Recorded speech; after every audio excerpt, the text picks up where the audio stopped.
नमस्कार साथियों, मैं ए.के. ढिल्लन आप सभी साथियों का स्वागत करता हूं। आज हमने टॉपिक लिया है उत्तर प्रदेश की जलवायु। तो मैं आज आपको उत्तर प्रदेश की जलवायु पढ़ाऊंगा। तो ये शुरू करते हैं, देखते हैं। आज का हमारा टॉपिक है उत्तर प्रदेश की जलवायु। तो आइए देखते हैं। यूपी की जलवायु या कहे तो उत्तर प्रदेश की जलवायु उष्ण कटिबंधीय व मानसूनी, उष्ण कटिबंधीय व मानसूनी या समशीतोष्ण उष्ण कटिबंधीय है। समझे? नहीं समझे? समझाता हूँ। उत्तर प्रदेश की जलवायु उष्ण कटिबंधीय उष्ण कटिबंधीय व मानसूनी या समशीतोष्ण उष्ण कटिबंधीय है। ठीक है जी। ये बताओ भाई, ये समझाता है उष्ण कटिबंधीय और समशीतोष्ण कटिबंधीय है क्या। देखो समझो, थोड़ा सा समझो भाई। ये हमारी पृथ्वी है, हमारा ग्लोब है। ठीक है जी। ये आपकी कर्क रेखा है और ये आपकी मकर रेखा है। तो सूरज का प्रकाश होता है ना, वो इनके बीच में, सूरज जो है इनके बीच में घूमता रहा है। ऐसे प्रकाश जो उसका जाएगा ऐसे इन दोनों के बीच में जाएगा, इनसे ऊपर नहीं जाने का। लेकिन हमारा जब अगर इनके बीच में रहेगा, समझो पहले, अगर इनके बीच में रहेगा तो वो होते आपके उष्ण हो गए, सिर्फ उष्ण कटिबंधीय एरिया आ जाएगा। समझो उष्ण कटिबंधीय क्षेत्र आ जाएगा पूरा का पूरा, जो इन दोनों लाइन के बीच में रहेगा। मतलब कि आपकी कर्क रेखा और मकर रेखा के जो बीच वाला क्षेत्र है उसको बोलते हैं हम उष्ण कटिबंधीय क्षेत्र। ठीक है जी। लेकिन जो हमारा इंडिया है, हमारा इंडिया ऐसा है, ऐसे करके ये जो हमारी है ना आपकी कर्क रेखा है, इंडिया के बीच से जा रही है। लेकिन यूपी के भी यूपी से नहीं जा रही है। यूपी इसके थोड़ा ऊपर रह जाओ, यूपी यहाँ पे रह जाओ। ठीक है जी। तो जब यूपी से जा नहीं रही तो यूपी तो कर्क रेखा से ऊपर हो गया ना, तो वो उष्ण नहीं हो सकता ना, इसलिए वो सम उष्ण, इसलिए लिख रखा समशीतोष्ण उष्ण। मतलब कि पूरा नहीं हो, थोड़ा ठंडा है, थोड़ा गर्म है। इसके बीच वाले तो गर्म हो जाओगे भाई। तमिलनाडु है, अगर तुम तमिलनाडु में जाओगे, तमिलनाडु तो हो जाओगा आपका बिल्कुल उष्ण, क्योंकि तमिलनाडु तो कर्क रेखा के नीचे आ जाओगा, तो वहाँ पे तो गर्मी ज़्यादा होगी। तो हमारी यूपी में ना मान समझने का मतलब ना थोड़ी ज़्यादा गर्मी है ना ज़्यादा सर्दी है, तो उसे बोलते हैं आप समशीतोष्ण। समशीतोष्ण, शीतोष्ण ठंडा, सम मतलब ज़्यादा ठंडा नहीं, थोड़ा मिक्सचर है। और उष्ण मैंने बता दिया इसके ऊपर है, इसलिए है ये। तो कैसी हमारी समशीतोष्ण उष्ण कटिबंधीय, यह आएगा उष्ण कटिबंधीय व मानसूनी, क्योंकि यहाँ पर हमारा मानसून ठीक ठाक हमारा यूपी में आ जाता है। ठीक है। जिसके बाद देखते हैं यूपी को दो जलवायु प्रदेशों में विभाजित किया गया है। यूपी को दो जलवायु प्रदेशों में विभाजित किया गया है। ध्यान रखना, क्वेश्चन काफी इंपॉर्टेंट है, दोनों के दोनों जो मैंने लगा दिया, ये तीनों, ये भी कई बार आया, ये भी कई बार आया। अब ये दो जलवायु क्षेत्र क्या है, एक तो आपका आंध्र एवं उष्ण। बस ये याद कर लेना दो जलवायु कौन से हैं, मैं आपको बता रहा हूँ। एक तो आपका आंध्र एवं उष्ण क्षेत्र, एक आपका साधारण आंध्र एवं उष्ण क्षेत्र। ये हो गया आपका दो जलवायु क्षेत्र। सिर्फ नाम याद कर लेना कि कितने हैं, सिर्फ ये बता देना कि दो है, नाम याद करने की जरूरत नहीं है। तो यूपी को कितने जलवायु प्रदेशों में विभाजित किया गया है? दो। कितने में? दो। ठीक है जी। और अगर आ जाए कि बताइए यूपी को नो क्या, नो कृषि जलवायु क्षेत्रों या कहेगा प्रदेशों में विभाजित किया गया। देखो अगर कृषि जलवायु प्रदेश या क्षेत्र आ जाए तो वो तो है आपके नो। यूपी को 9 कृषि जलवायु क्षेत्रों में विभाजित किया गया है। थोड़ा सा समझ लो कैसे कैसे, जैसे एक तो पूर्वी मैदान हो गया, एक पश्चिमी, एक मध्य, एक आपका दक्षिण का पठार, एक आपका तराई क्षेत्र, टोटल ऐसे करके 9 है। तो जलवायु क्षेत्र कृषि के लिए कितने हैं? 9। और यूपी के कितने हैं? यूपी के लिए आपका 2। समझ लेना, अगर कृषि शब्द आए, कृषि को पकड़ना। अगर भैया कृषि जलवायु क्षेत्र पूछेगा कि बताइए उत्तर प्रदेश में कितने कृषि जलवायु क्षेत्र या कितने कृषि जलवायु प्रदेश है, तो वह आपके 9 में विभाजित किया गया है, हमें 9 में। और यूपी को दो जलवायु प्रदेशों में, 2 जलवायु क्षेत्रों में विभाजित किया गया। कृषि नहीं आएगा तो होगा 2, और कृषि आएगा तो होगा आपका 9। कितना होगा? 9। ठीक है। जिसके बाद देखते हैं तापमान व वर्षा के आधार पर यूपी के अंदर 3 ऋतुएं पाई जाती है। कितनी? 3 ऋतुएं पाई जाती है। तापमान व वर्षा, तापमान बोल दो या वर्षा बोल दो, उसके आधार पर कितनी ऋतुएं पाई जाती है? 3 प्रकार की ऋतुएं पाई जाती है। उन तीनों को पढ़ते हैं, देखते हैं। सबसे पहले पढ़ते हैं शीत ऋतु, जो अभी आपकी चल रही है ठंड में। शीत का मतलब हो गया ठंडा, और ऋतु का मतलब हो गया आपका हवाएं। तो शीत ऋतु इसका टाइम पीरियड क्या होता है? इसका टाइम पीरियड होता है आपका नवंबर से फरवरी। क्या होता है? नवंबर से फरवरी के बीच में चलती है। तुमने देखा भी होगा यूपी के अंदर ज़्यादा ठंड जो पड़ा है वो नवंबर से फरवरी के बीच में पड़ा है। अब मार्च आ रहा हो तो थोड़ी बारिश पड़ेगी, इसलिए ठंड हो रही, वरना थोड़ी सी गर्मी आनी शुरू हो जाएगा। तो शीत ऋतु का टाइम पीरियड क्या है? नवंबर से फरवरी। टाइम पीरियड इतना इंपॉर्टेंट नहीं, इंपॉर्टेंट ही है। सबसे ठंडा महीना यूपी के अंदर, सबसे ठंडा महीना है वो था आपका जनवरी का। सबसे ठंडा महीना यूपी के अंदर कौन सा होता है? वो तो आपका जनवरी का। कौन सा होता है? जनवरी का। ठीक है जी। सबसे अधिक जो सर्दी पड़ती है वो पड़ती है आपकी पश्चिमी भाग में। जो सबसे अधिक सर्दी पड़ेगी यूपी में वो पड़ती है आपकी पश्चिमी भाग में, और सबसे कम सर्दी कहाँ पर पड़ती है, वो पड़ती है आपकी बुंदेलखंड में। कहाँ पर पड़ती है, बुंदेलखंड में। देख लो, ये तो पूर्व, ये पश्चिम, यूपी का मैप है। ये तो हो गया आपका पूर्व, ये हो गया आपका पश्चिम, ये हो गया उत्तर, ये होगा आपका दक्षिण। तो सबसे ज़्यादा सर्दी कहाँ पड़ती है, पश्चिमी क्षेत्र में पड़ती है। यहाँ पर पड़ेगी सबसे ज़्यादा सर्दी, और सबसे कम कहाँ पड़ेगी, वो यहाँ पर पड़ेगी आपका बुंदेलखंड क्षेत्र में। क्यों पड़ेगी, क्योंकि भैया बुंदेलखंड जो है ना वो आपका कर्क रेखा के थोड़ा पास में, सबसे ज़्यादा पास में बुंदेलखंड ही है। तो जब पास में है तो सबसे कम सर्दी भी यहीं पड़ेगी, सबसे कम सर्दी यहाँ पड़ेगी तो सबसे ज़्यादा गर्मी भी यहीं पर पड़ेगी, ध्यान रखना। तो फिर से देख लो, सबसे अधिक सर्दी कहाँ पड़ती है, पश्चिमी भाग में। यार पश्चिमी भाग में क्यों पड़ती है, थोड़ा इस बात को समझो। जो पश्चिमी भाग है ना हमारा, जो हमारा यूपी का पश्चिमी भाग है वो थोड़ा सा ना उत्तराखंड से मिला हुआ है। तुमने देखा होगा यहाँ पर उत्तराखंड आपका, उत्तराखंड में पड़ती है, क्योंकि भैया वहाँ पे फिर ऊपर हिमालय आना शुरू हो जाओगे तो वहाँ पे ठंड पड़ती है, इसलिए पड़ती है। थोड़ा मैप से समझना भाई, ये तो बिहार से मिला हुआ है, ये वाला एरिया तो ये बिहार से मिला हुआ है, ये एमपी से मिला हुआ है। एमपी बिहार में तो खुद ही गर्मी है, ठंड कहाँ से पड़ेगी, तो भैया उत्तराखंड से मिला हुआ आपका पश्चिमी एरिया, तो पश्चिमी भाग में, इसलिए मुकाबले इसके, मतलब इन एरिया के मुकाबले पूर्व पश्चिम, इसके आपका दक्षिण, इनके मुकाबले सबसे ज़्यादा ठंड पड़ती है आपकी पश्चिम भाग में। पश्चिम भाग समझ गया, यूपी का जो पश्चिमी भाग है वहाँ पर सबसे ज़्यादा सर्दी पड़ती है, सबसे कम पड़ती है आपकी बुंदेलखंड में। कहाँ पर, बुंदेलखंड में। ठीक है जी, ये काफ़ी इंपॉर्टेंट क्वेश्चन, ध्यान रखना। बरेली, जो आपका बरेली जनपद है वो सबसे ठंडा जनपद है, सबसे ठंडा।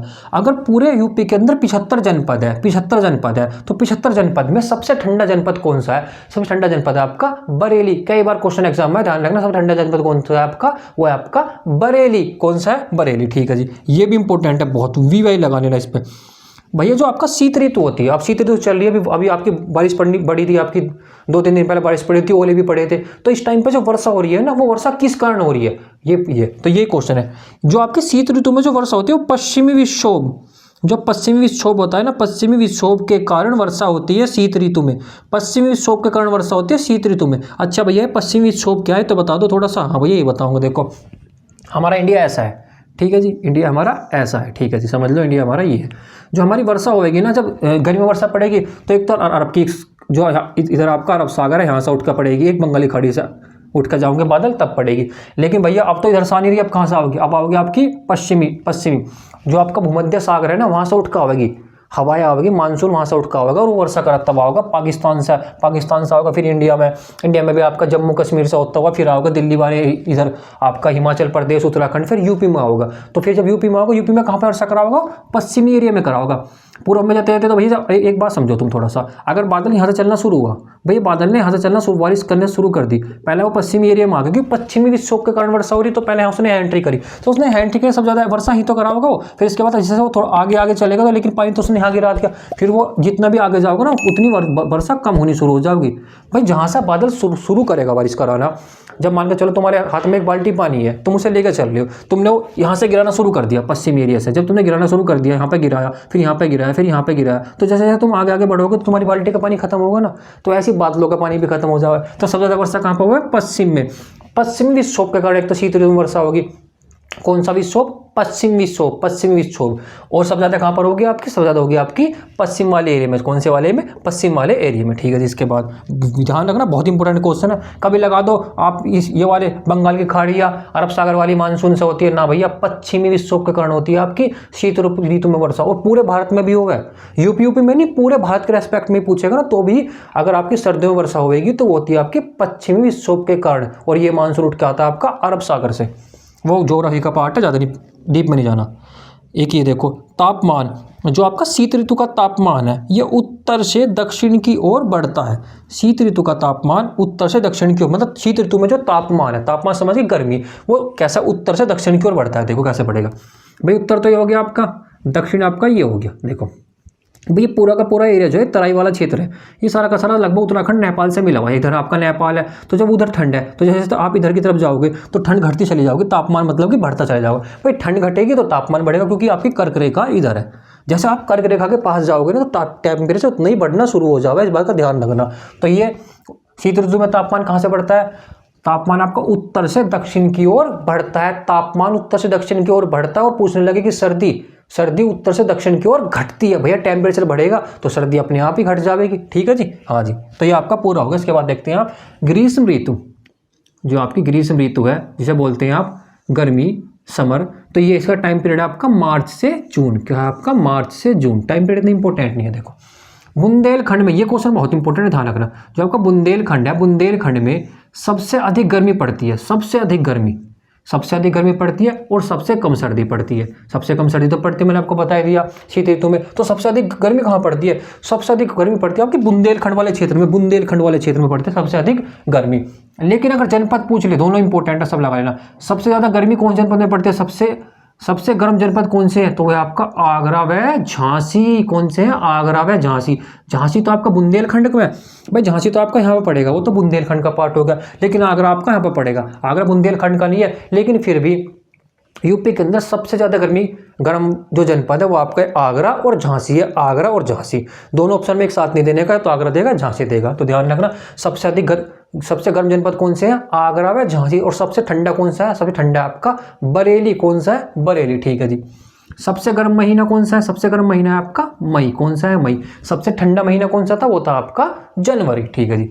सर्वाधिक तापमान, ये भी इंपॉर्टेंट है, समझाता हूँ। सर्वाधिक जो तापमान है अभी तक जो रिकॉर्ड किया गया यूपी के अंदर, वो कहाँ किया गया? वो किया गया आपका बांदा में, लगभग 47 डिग्री था, 47 डिग्री के आसपास था।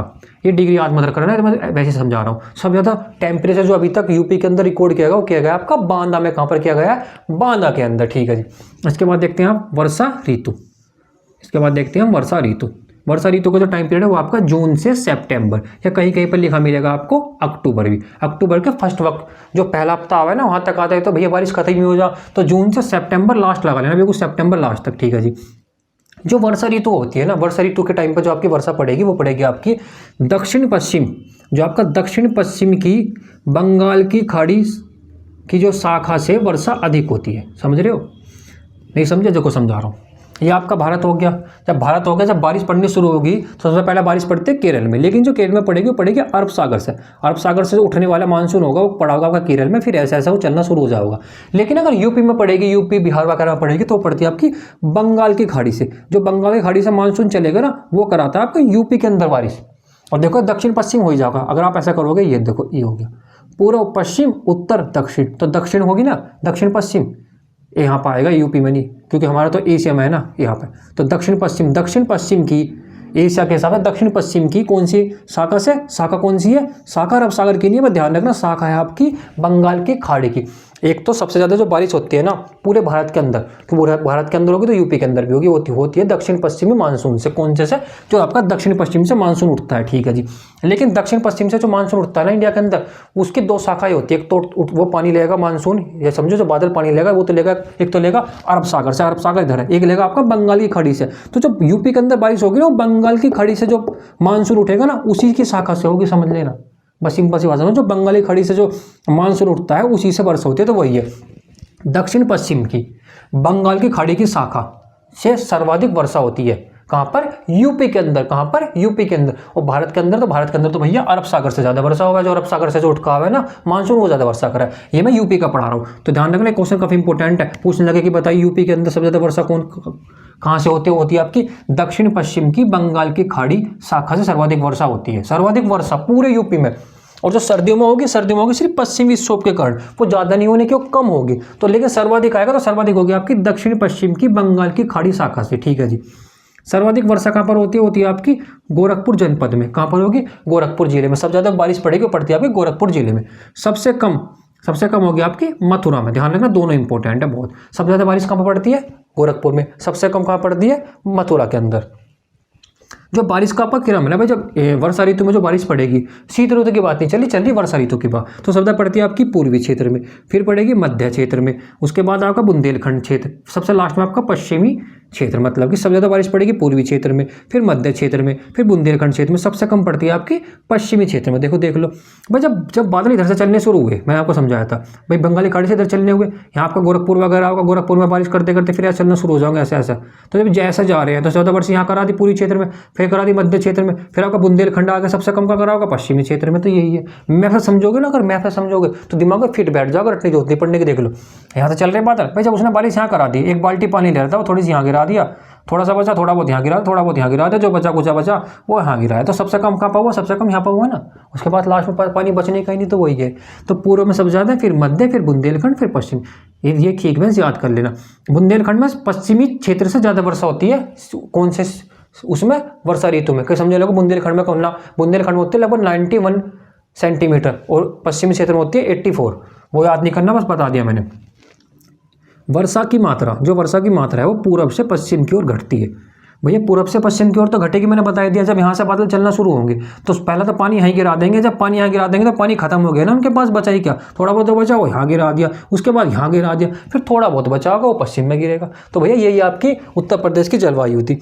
मैंने आपकी कंप्लीट जलवायु करा दी है उत्तर प्रदेश की। अगर जलवायु से क्वेश्चन आएगा तो इस सब टॉपिक से घर बिल्कुल भी आपको क्वेश्चन नहीं जाने का, चाहे आप प्रीवियस ईयर के क्वेश्चन लगा कर देख लेना। तो भाई अगर आपको वीडियो अच्छी लगी हो तो वीडियो को लाइक करना और चैनल को सब्सक्राइब करना। और अगर किसी को इसकी पीडीएफ चाहिए तो हमारा टेलीग्राम चैनल ज्वाइन कर लो, SC Academy। वहाँ पर आपको सभी की पीडीएफ जो भी मैं आपको पढ़ाऊँगा उसकी पीडीएफ आपको वहाँ पर मिल जाएगी। धन्यवाद।